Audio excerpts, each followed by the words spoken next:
someone here at the event, we were talking about this, and she was saying that it reminded her of some of the smaller villages in Chiapas, so maybe that's a frame of reference for you. Anyway, we brought cameras after coming down there for many years, doing filming, doing interviews, doing documentation about this community's lives. This is all Quiche Maya people in this small pueblo. And we thought it'd be interesting to put those cameras into the hands of children in the pueblo. When the camera is in my hands, I'm not from that culture. I'm not from this culture, but I'm even far, far more removed from the very marginalized indigenous communities in Guatemala. My ability to tell their story will always be shaped dramatically and profoundly by where I come from and by who I am.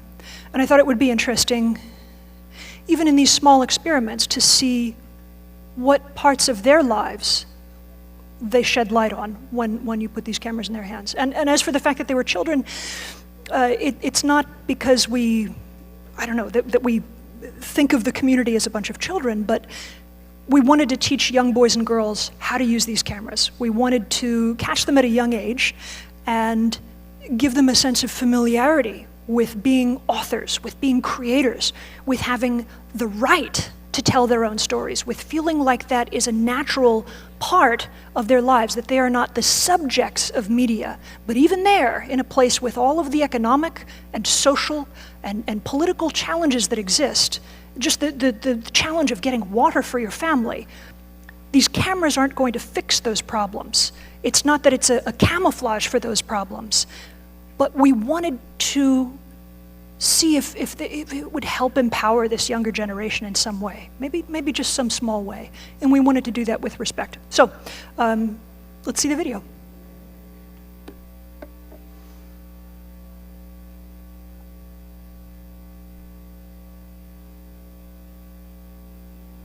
Can we get sound? Maybe when we get sound, if we could start that over again, I'd really like people to hear that.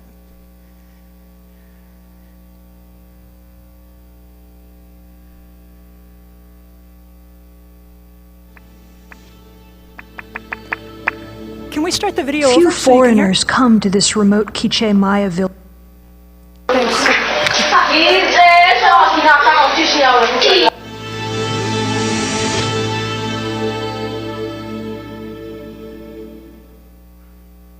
Creative Commons, share, remix, reuse. Check us out at creativecommons.org.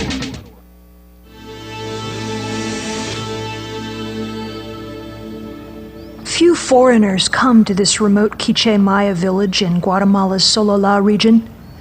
Most glimpses we have of these villages are through the lenses of outsiders. But how better to see their story than through the eyes of the people themselves? I'm Xeni Jardin with a couple of young guys who are about to learn how to be videographers at a big fiesta that's happening here, and we're going to use a flip camera and an RCA small wonder camera. ¿Tu nombre? Randy. Randy. ¿Y tú? Josué. Josué. ¿Y tú? Claudio. Claudio. I'm handing some of these cameras out to these young people to see just what it's like to have them document these events that are part of their own cultural life. So, ¿listos? Okay. Bye.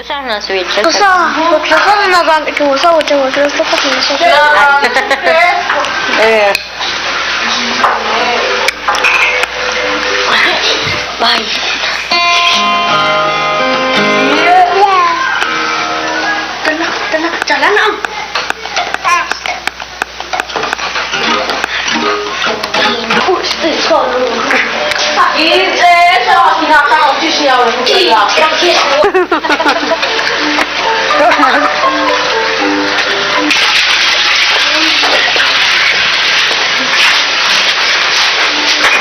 Anak kaca kuri. Ya aku juga datu ini, sana rami pak. Mau. Jangan siapa.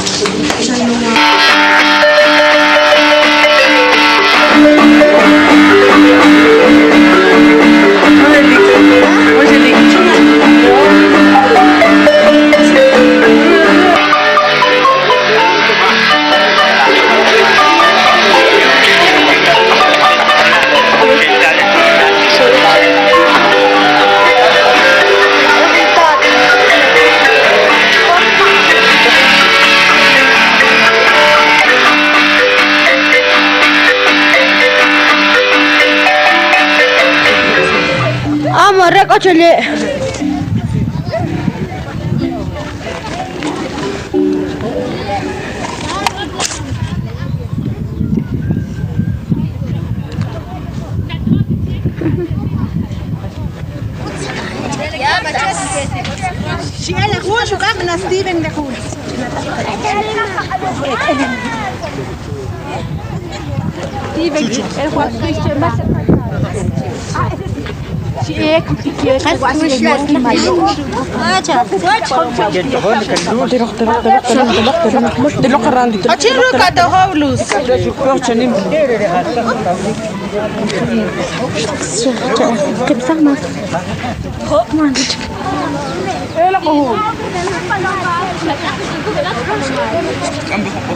حوي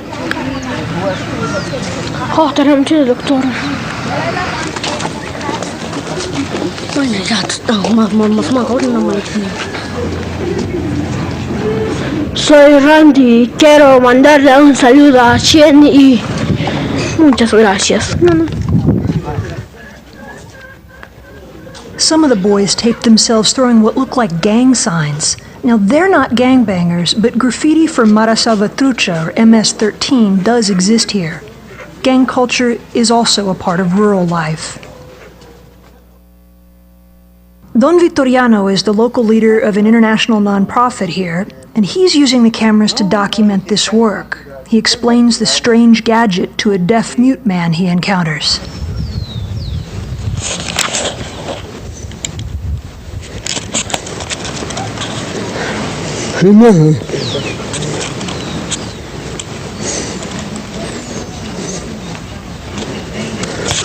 I asked Don Vittoriano what he thought of these devices. Son aparatos muy extraños para nosotros. Esta cámara que tengo en mi mano es algo extraño para mí porque es cámara para foto, es cámara para video y también tiene un sonido perfecto. La más parte interesante en cuanto a asuntos de conflictos, asuntos de terremoto, asuntos de tempestades, yo puedo enviar inmediatamente vía internet también. Y tener pueblo. Y tener apoyo inmediatamente. Sí. Y la gente indígena está totalmente abandonada por el gobierno.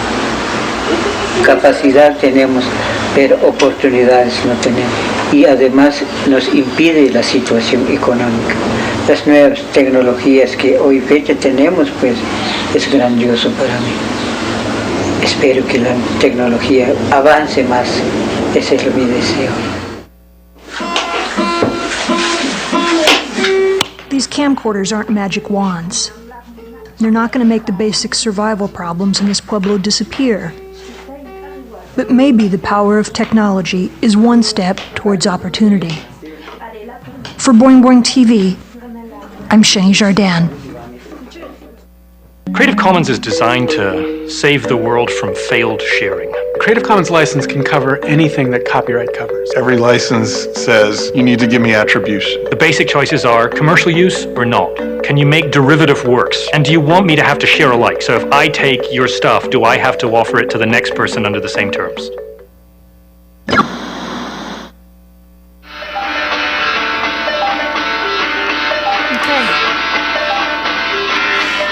So that's one of, I think, more than 500 episodes that we've produced. At one point we were producing 5 episodes a week, so 1 episode of Boing Boing TV every weekday.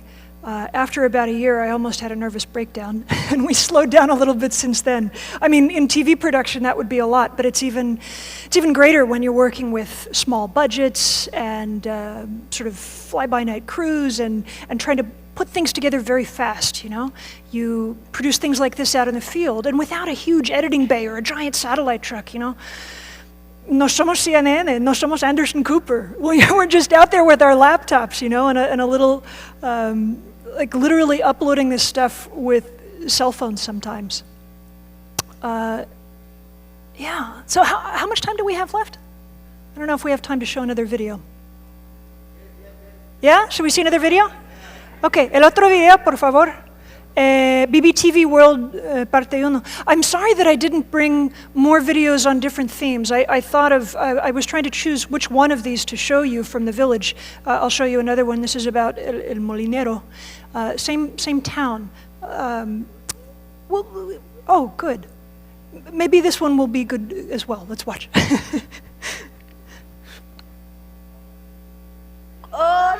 Osh. ¿Otra vez?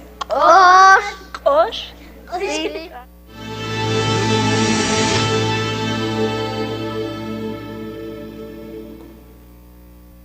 Creative Commons, share, remix, reuse. Check us out at creativecommons.org.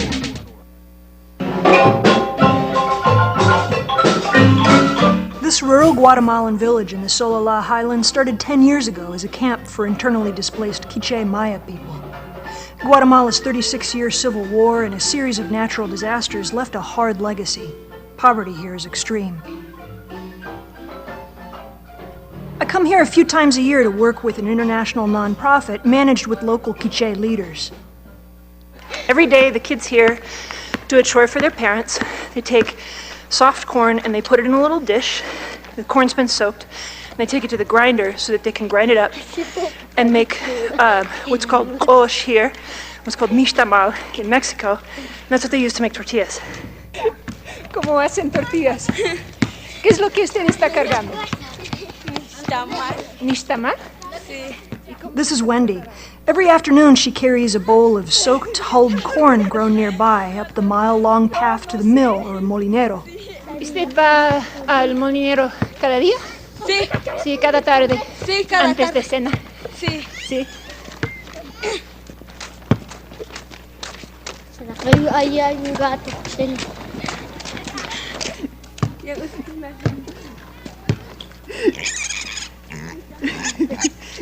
Todos los animales del pueblo. Sí. A high number of indigenous Guatemalan children end up exported in foreign adoption. Todos los niños creen que yo les voy a robar. Sí, así. Porque así son los norteamericanos que ven para aquí. Sí. Ya está.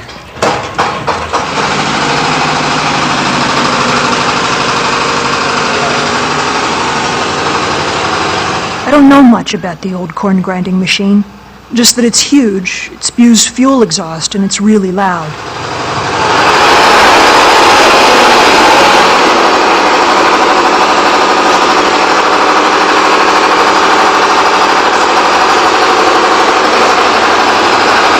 Some of these girls are as young as 5. One girl operates the machine, and she's not much older.